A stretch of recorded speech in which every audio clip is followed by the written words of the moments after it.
हाँ जी दोस्तों, क्या हाल है सबके? सब चंगासी। तो अभी अभी ये न्यूज निकल के सामने आ रही है कि हमारे देश का सारा राशन खत्म होने वाला है। क्योंकि तबीयत सही होते ही देश का सारा राशन ये प्राणी खत्म कर जाएगा। दोस्तों मेरी तबीयत खराब है, लेकिन मैं ना अपनी बहन के घर घूमने आया हुआ हूँ। मेरी बहन कह रही है बता नाश्ते में क्या खाएगा। अब मेरी तबीयत खराब है, तबीयत खराब में इंसान क्या ही ज्यादा खा सकता है। हाँ भाई सही बात है, तबीयत खराब जब होती है तो ज्यादा खाना खाया नहीं जाता है। लेकिन भाई आप अच्छे से खाओ, एकदम पेट भर के, तभी आपकी तबीयत अच्छे से ठीक होगी। क्योंकि बस इतने थोड़े से खाने में तो आपकी तबीयत और ज्यादा खराब हो जाएगी। तो मैंने बोला तू बस मेरे लिए थोड़ी बहुत मैगी बना दे। तो मेरी बहन ने बस 3 थाल बनाई है मैगी, इन्हीं को खाने वाला हूँ क्योंकि तबीयत खराब में ज्यादा कुछ खाएगा नहीं। अबे भाई इतनी मैगी से एक छोटे मोटे देश की भुखमरी खत्म हो जाए जितनी मैगी को तू थोड़ा सा बोल रहा है। भाई इसकी हालत देखकर लगता है कि अगर ये त्रेता युग में पैदा हुआ होता तो ब्रह्मा जी कुंभकर्ण को नहीं बल्कि इसको निद्रासन का वरदान दिए होते। अब हो सकता है कुछ लोग बोलेंगे कि बॉबी भाई आप इसकी तुलना कुंभकर्ण से कैसे कर सकते हो? तो सॉरी भाई, नहीं कर सकता हूँ, क्योंकि तुलना बराबरी वालों से होती है और ये बंदा तो कुंभकर्ण से भी 2 पेट आगे निकल चुका है। दुनिया में आज तक जितना भी खाना पैदा हुआ है उसका आधा हिस्सा तो मुझे लगता है यही बंदा साफ कर चुका होगा। वैसे तो ये बंदा खुद को एक फूड ब्लॉगर कहता है, लेकिन जैसी इसकी हरकतें हैं उसके हिसाब से इसको फूड ब्लॉगर नहीं बल्कि अनाज का दुश्मन कहना सही होगा। ये मेरा दोस्त है, इसके घर वाले इसको पेट भर के खाना नहीं दे रहे बेचारे को, इसलिए गुस्से में घर छोड़ के आ गया है। पेट भर के खाना नहीं दे रहे हैं? अबे भाई थोड़ी सी शर्म कर ले। मुझे तो लगता है ये बंदा खाने के साथ साथ जो थोड़ी बहुत शर्म थी उसको भी खा चुका है। बताओ, मॉर्निंग ब्रेकफास्ट में सिर्फ 80 पराठे और लंच में सिर्फ 150 रोटी और 5 किलो भाजी और रात को सिर्फ 15 केजी बिरयानी। इतना वो देता है क्या? इतने में मेरे दोस्त का पेट भरेगा क्या? बस सिर्फ 80 पराठे? भाई जितनी खुराक इन दोनों की है उतने में तो अफ्रीका के 4 हाथियों का पेट भर जाए। ये मेरा छोटा भाई है मधु, इसका ना शादी टूट गया है और शादी टूटने का रीजन पता है क्या है? लोग कह रहे हैं पतला बहुत है। तो थोड़ा बहुत खा ले, तेरा वेट बढ़ेगा, फिर हम एक नया रिश्ता कराएंगे भाई का। रिश्ता कराएंगे इसका, लेकिन इसका रिश्ता कराने से पहले हमें जिस लड़की से इसकी शादी होगी उस लड़की का इंश्योरेंस कराना पड़ेगा। क्योंकि बाय चांस अगर ये बंदा अपनी बीवी के ऊपर आ गया तो आप लोग खुद सोचो उस बेचारी का आखिर क्या हाल होगा। मेरे को तो ऐसा धक धक हो रहा है। दोस्तों मेरा पेट खराब हो गया है, मेरा कुछ भी है भी खाने का मन नहीं कर रहा है, इसलिए मैंने ये चावल लिए हैं, हल्के से राइस और ये थोड़े से छोले हैं, और कुछ मेरा खाने का मन नहीं कर रहा है। और छोले चावल मुझे पसंद भी हैं, तो पेट खराब में छोले चावल से अच्छा और क्या खा सकता हूँ।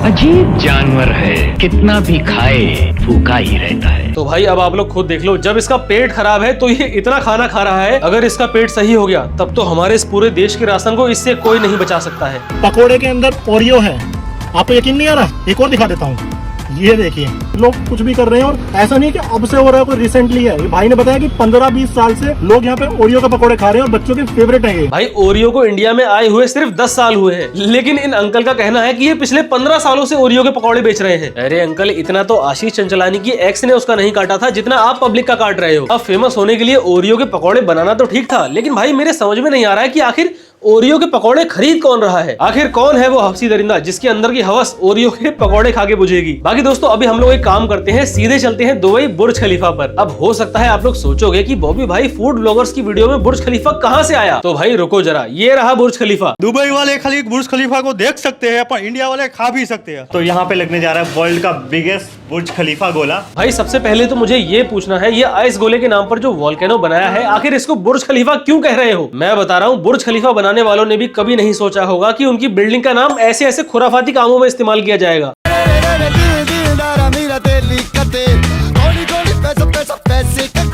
चल चल सड़कों पे होगी ठैन ठैन। अरे चाचा बस इतना ही, अभी आप एक काम करो, अपने कपड़े उतारो और इस पानी में घुस के नहाओ, तब जाके संतुष्टि मिलेगी आपको और आपके सारे कस्टमर्स को। क्योंकि पानी को ऐसे बेरहमी से मिलाने पर अभी तो बस आपकी बगलों का पसीना पानी में गया है। जब तक शरीर की और जगह का मसालेदार पसीना इस पानी में नहीं जाएगा तब तक मजा नहीं आएगा।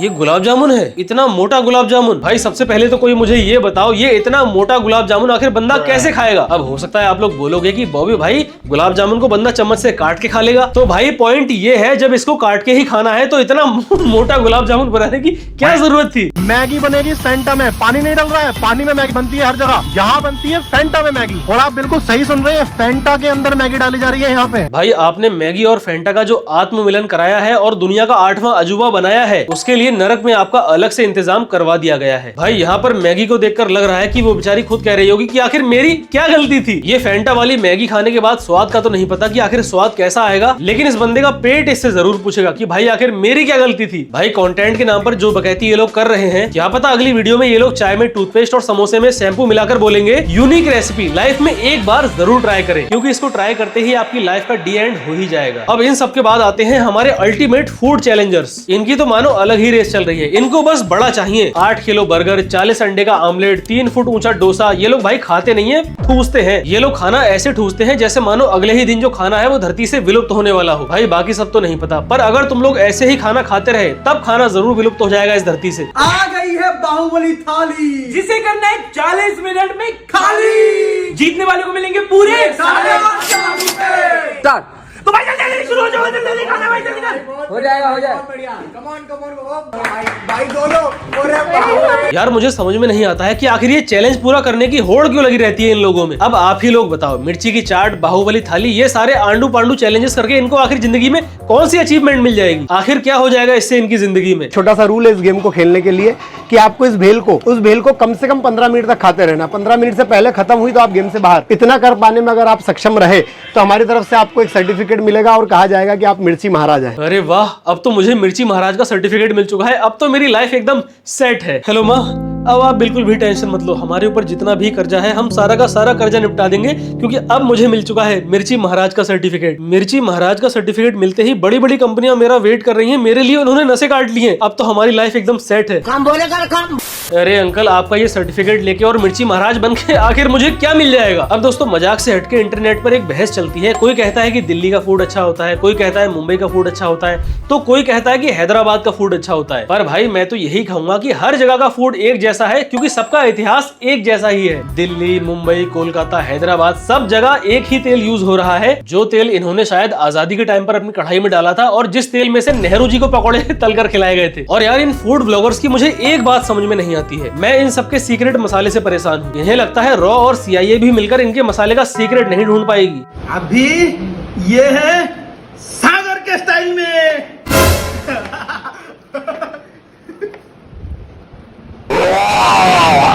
ऐसा एक्सप्रेशन तभी देखने को मिलता है जब खिचड़ी खाने वालों को लाइफ में पहली बार बिरयानी खाने को मिले। भाई सच बता रहा हूँ, अगर ये फूड व्लॉगर्स 3 इडियट्स मूवी में होते तो सुहास के जूते पर आमिर खान ने जो चटनी गिराई थी तो ये लोग उसको भी एक नई फूड इन्वेंशन समझ के खा गए होते। खैर मजाक से हटके दोस्तों, मैं आपसे एक बात पूछना चाहता हूँ, आपको क्या लगता है कि इस दुनिया में जानवरों की संख्या इतनी कम क्यों होती जा रही है? ग्लोबल वार्मिंग, डिफोरेस्टेशन या मोदी जी? अरे नहीं भाई, जानवरों की घटती संख्या के पीछे सबसे बड़ा रीजन है इन फूड व्लॉगर्स का। कुत्ता, बिल्ली, सांप, नेवला, बिच्छू, मगरमच्छ, कॉकरोच, इस दुनिया में ऐसा कोई जानवर बचा नहीं है जिसे इन लोगों ने खाया ना हो। ये देखो कितना बड़ा है भाई साहब, ये क्या है? If you say yes, I will eat right now. No. Okay. कैसे कैसे लोग रहते हैं यार यहाँ पर। भाई साहब, ये क्या खा रहा है? अरे हट रहा है यार, जंगली का गूल खाएगा। तो दोस्तों इन फूड ब्लॉगर्स के हालात देखकर अब मुझे ऐसा लगता है कि मान लो अगर फ्यूचर में इंडिया का किसी के साथ वॉर हुआ तो हमें मिसाइल्स की जरूरत तो नहीं पड़ने वाली है। हमें बस इन फूड ब्लॉगर्स को बॉर्डर के उस पार भेज के दुश्मन के खेमे में शामिल कर देना है। ये लोग जब दुश्मन को ओरियो पकौड़ा, चॉकलेट, बिरयानी, फेंटा, मैगी ये सब खिला देंगे तो दुश्मन के पेट में ऐसा केमिकल बनेगा वो खुद ही सरेंडर कर देगा। मस्त प्लान है। आप लोग कमेंट करके खुद बताओ सही बात है कि नहीं। और अगर आपको ये वीडियो अच्छी लगी हो तो वीडियो को लाइक कर देना, और अगर आपको ये वीडियो बहुत ज्यादा अच्छी लगी हो तो चैनल को सब्सक्राइब करने के साथ साथ आप अपने दोस्तों को भी बताना कि भाई आज मैंने बॉबी उस्ताद की एक वीडियो देखी और वीडियो देखकर मजा ही आ गया। ठीक है भाई, अपने दोस्तों को जरूर बताना। तो बस आज के लिए इतना ही, मैं मिलता हूँ आपसे अगली वीडियो में। ठीक।